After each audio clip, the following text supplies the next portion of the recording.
How does that group work? Because I almost think a lot of people would see that as almost a paradox, paycheck to paycheck living in the six-figure income world. How can that Mhm. even happen? It's a great question. I think one thing we have to, always remember, which I don't think that our society and kind of the vocabulary we're using around incomes has caught up with the hyperinflationary period that we're in. $100,000 right now is smack dab in the middle of middle class income.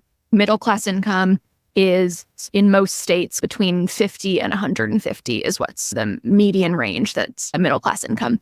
But yet we still talk about $100,000 as if it's 1990. We still think of it as being you're flush with all this cash and you can buy all these cars and whatever. So then what happens is somebody earns 100 or 150 or whatever it is, and their problems aren't automatically solved. If they're living in a city, if they've got a kid, that money really doesn't go as far as it used to. And so this creates a lot of internal shame for people because they think, oh my God, I'm earning six figures and how am I struggling so much? Why am I so bad with money? What's wrong with me? But when we think about the fact that in Chicago, where I am, daycare is a couple grand a month. You can't buy, I mean, I'm sure you could. So don't at me, anybody, don't fact check me, anybody listening to this, but you'd be hard pressed to find a house for under 600 grand in the city. Life has gotten extremely expensive. And so when people are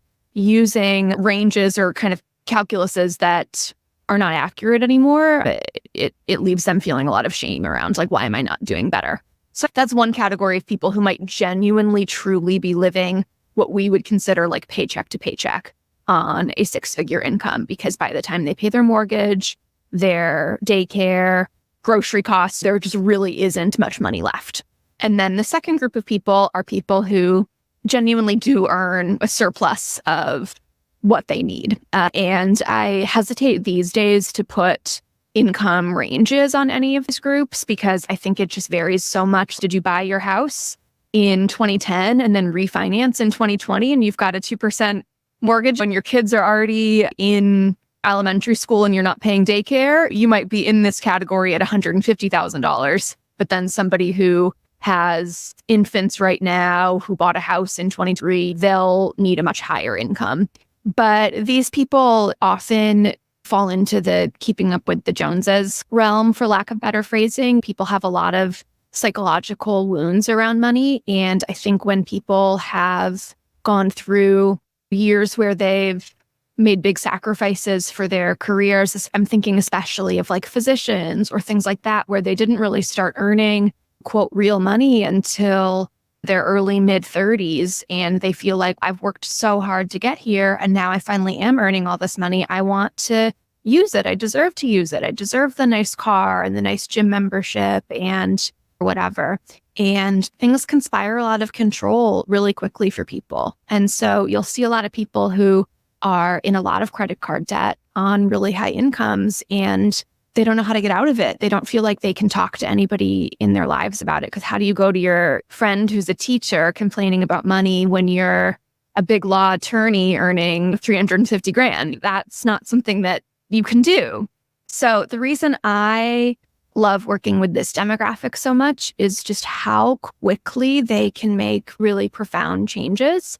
Because once they have the motivation and once they have the willingness to really look at their finances, to look at what they're spending, to really talk and think about their values and their goals and really do the hard work of aligning them, they can eliminate thousands of dollars of spending practically overnight, which leaves them so much room. They can pay off 50 grand of credit card debt in a year, which is something that many people obviously could never dream of. But I just find it to be really rewarding to be able to facilitate such fast, profound change, to watch the way somebody's entire mental health or marriage or life or relationship with their career or their families or whatever just change so radically within 6, 12, 18 months. So I actually wrote a book here called Be Discovered, How to Market Your Financial Coaching Business. Everything from how to do a webinar, to doing on-demand webinars, to setting up online communities,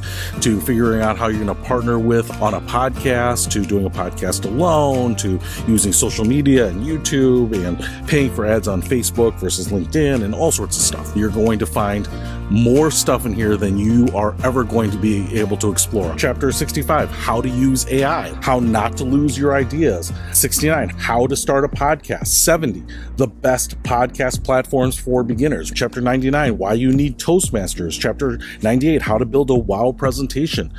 Chapter 100, how to get booked as a speaker. So I would highly encourage you to go grab it now. I am hoping that this and the content that I'm producing here on the channel is helping you grow your business. I will see you soon.